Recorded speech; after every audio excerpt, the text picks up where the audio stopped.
La ferme aux disparus, l'affaire Robert Picton. À Port Coquitlam, en Colombie-Britannique, la terre s'est gorgée de secrets. Sous les sabots des porcs, entre les planches moisies d'une ferme apparemment banale, reposaient des vies dérobées, invisibles, dissoutes. Personne n'aurait dû s'en soucier.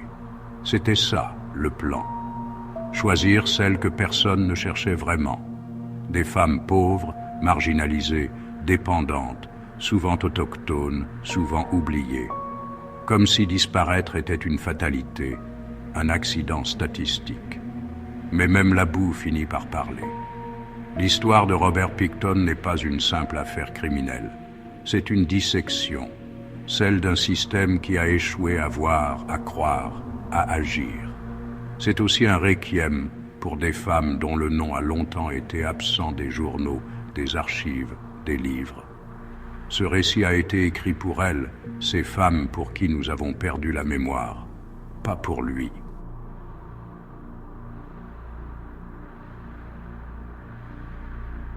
Robert William Picton est né le 24 octobre 1949 dans une ferme de porc à Port Coquitlam.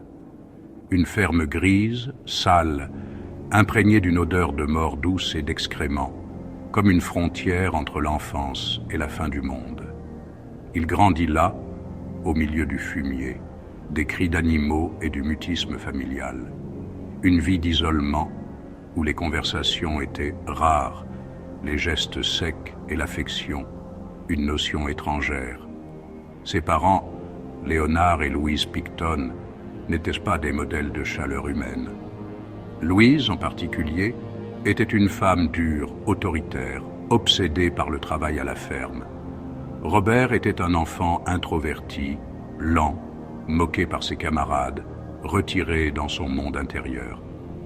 Il avait des difficultés scolaires importantes, au point d'être envoyé dans une école spécialisée.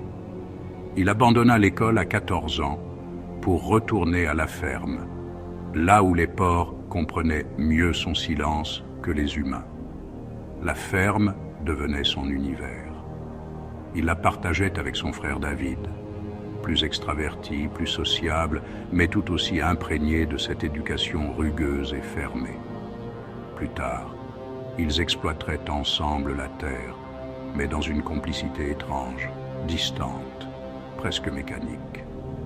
Dans les années 1990, les Picton s'enrichissent en vendant des portions de leurs terres à des promoteurs.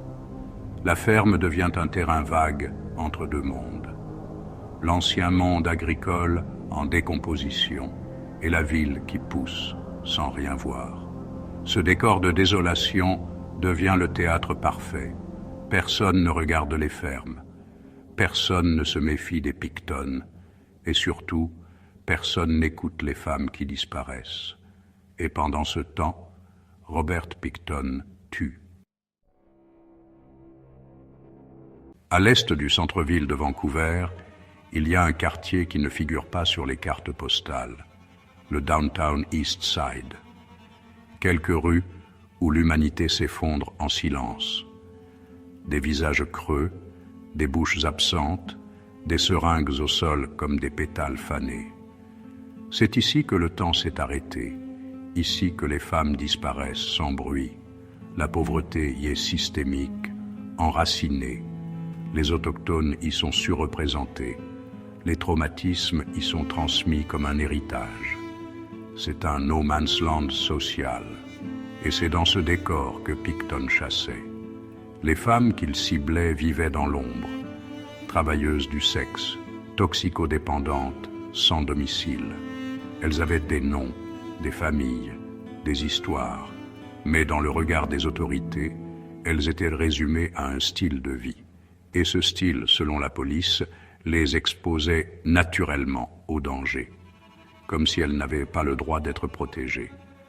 La majorité de ces victimes venaient d'ici. Il les attirait à la ferme en promettant de l'argent, de la drogue, de la chaleur. Beaucoup montaient à bord de son vieux pick-up sans savoir que ce serait leur dernier trajet.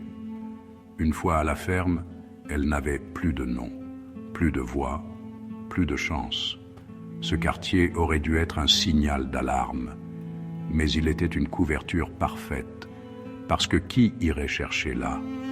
Qui se lèverait pour défendre ces vies fragiles lorsqu'elles disparaissaient une à une, lentement, dans l'indifférence générale? Picton l'avait compris. Il ne choisissait pas des victimes, il choisissait des femmes que la société avait déjà abandonnées.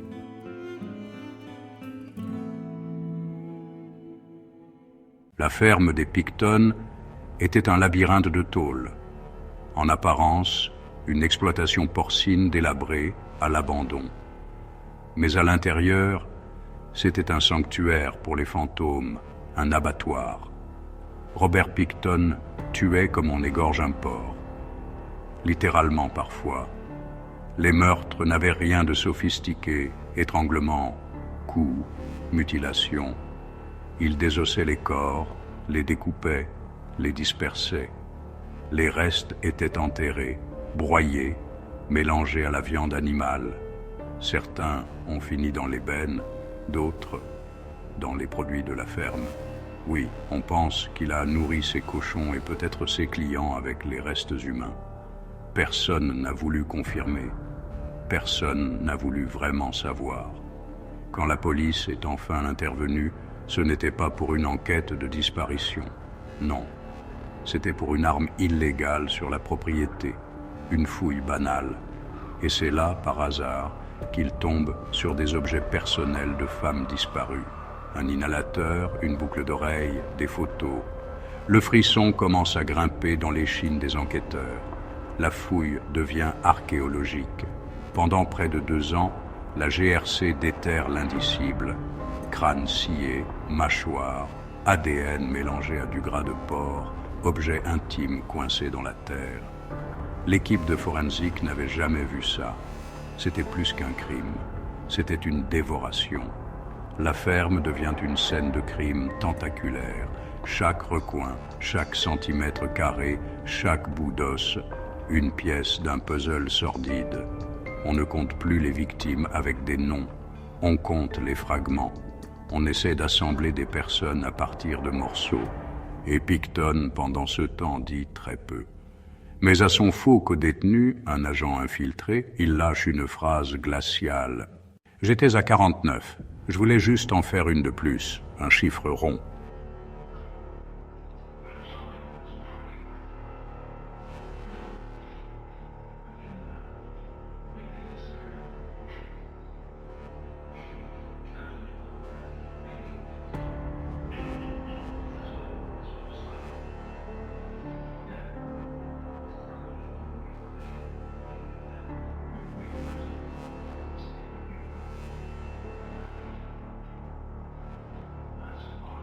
Comme s'il collectionnait, comme s'il y avait une logique, comme si la mort était un jeu de chiffres et la ferme son terrain.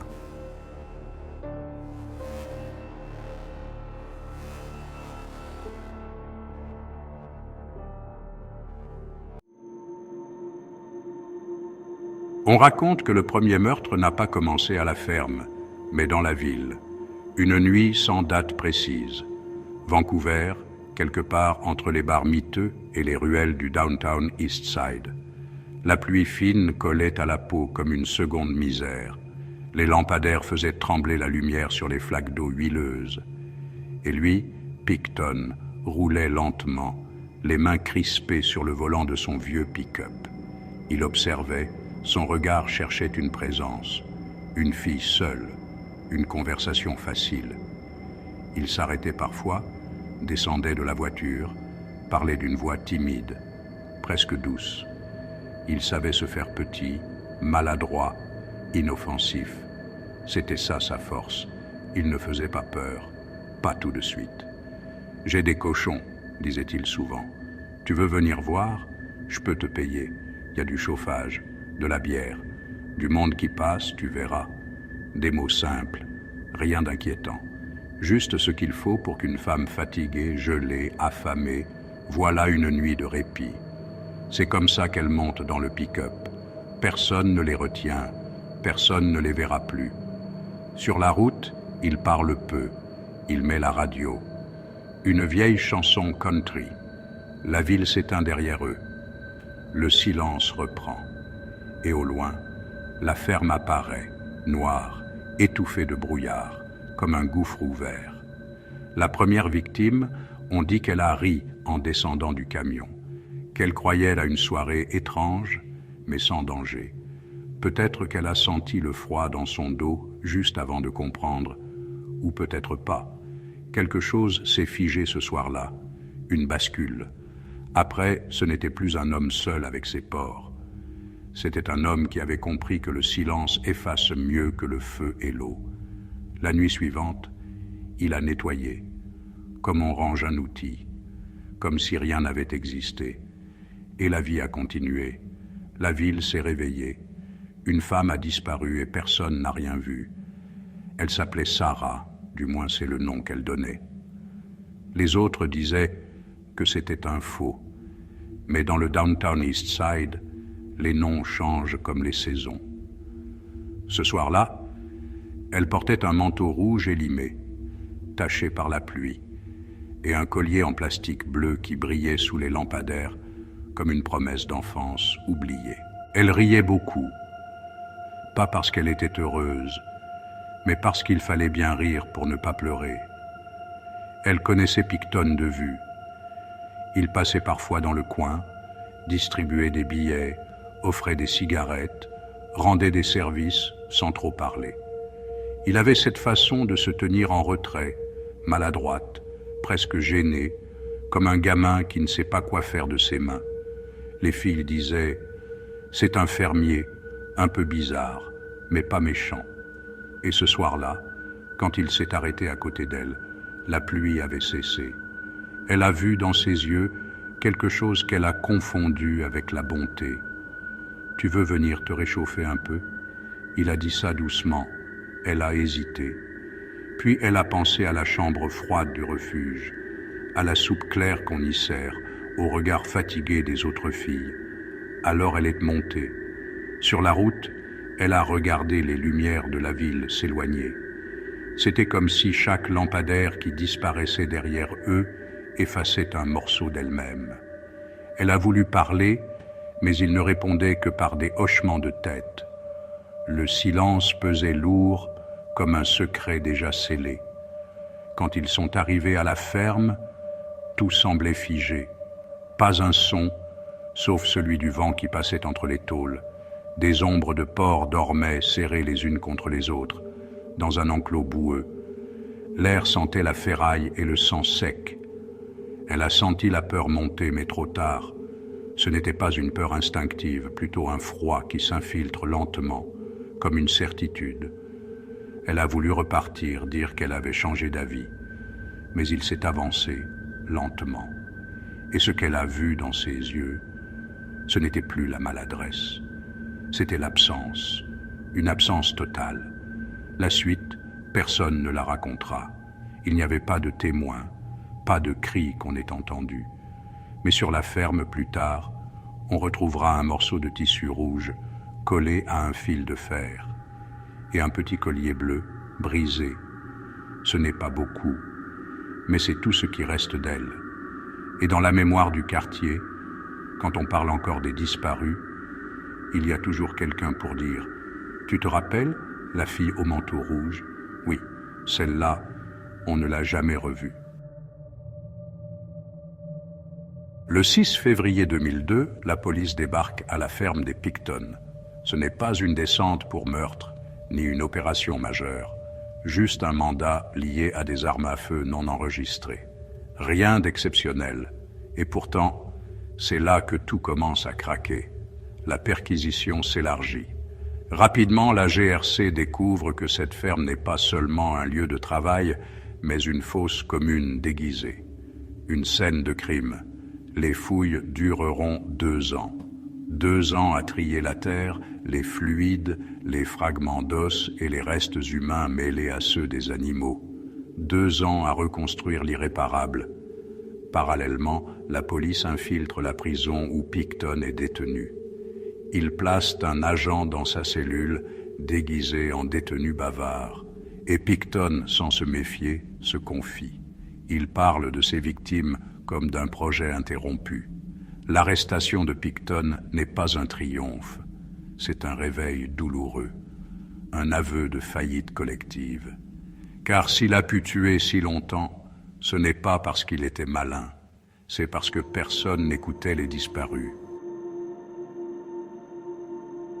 En 2007, 5 ans après son arrestation, le procès de Robert Picton débute enfin. Il ne portera que sur 6 meurtres. Pas 20, pas 49, 6. Le système de justice, débordé par l'ampleur du dossier, choisit de simplifier, de prioriser. Le reste, les autres accusations, les autres femmes seront mises de côté, temporairement puis officiellement. Les familles s'effondrent. Pour beaucoup, ce procès était leur seule fenêtre vers une forme de reconnaissance. Et voilà qu'on leur dit « Votre fille ne compte pas, pas pour l'instant ».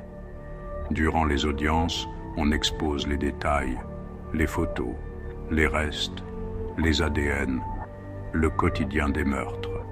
C'est un théâtre lent et méthodique de l'horreur. Picton, lui, reste amorphe. Il ne montre rien. Pas d'émotion, pas de déni. Il flotte dans la salle comme un fantôme déjà jugé ailleurs. En décembre 2007, il est reconnu coupable des 6 meurtres.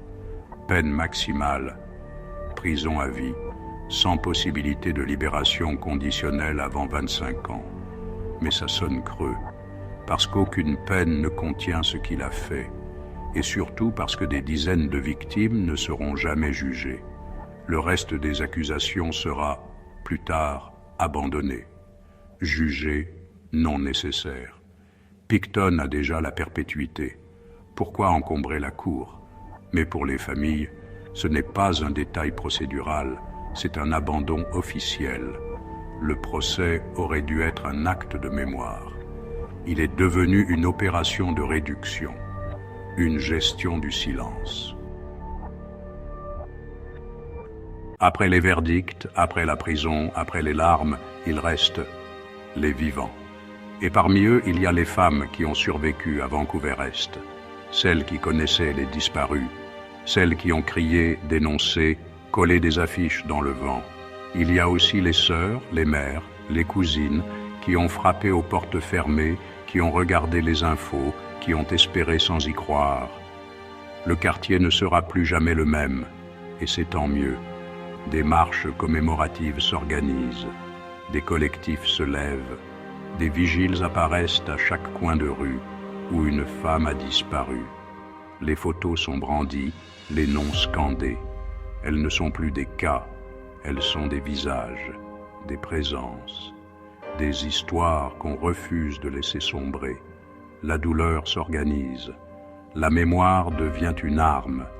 Les communautés autochtones, longtemps ignorées, commencent à être entendues.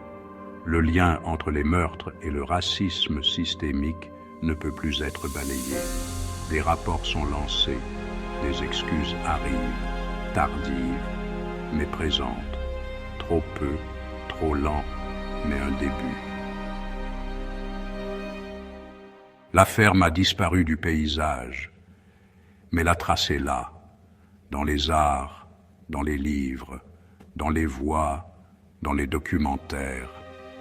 La société ne peut plus dire qu'elle ne savait pas. Pas cette fois. Ce que la boue n'a pas enterré, c'est la colère des familles victimes par intérim, mais aussi l'amour. L'amour que les familles ont porté malgré tout. L'amour qu'elles ont crié quand tout le monde se bouchait les oreilles. L'amour, cette chose immense, indestructible, qui survit même à un monstre. La ferme a été rasée. On a abattu les bâtiments, arraché les fondations, aplani la terre, pas pour rendre hommage, pour effacer, pour que rien ne reste, pour qu'on oublie. Mais la terre n'oublie pas. Aujourd'hui, il n'y a plus de port, plus de clôture, plus de hangars.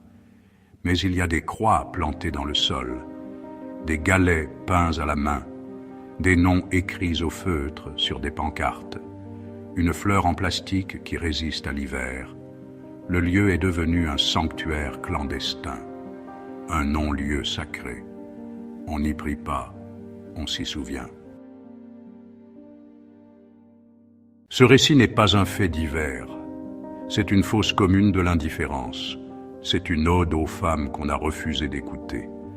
C'est une histoire pour toutes celles qu'on n'a jamais retrouvées et pour celles qu'on n'a jamais cherchées.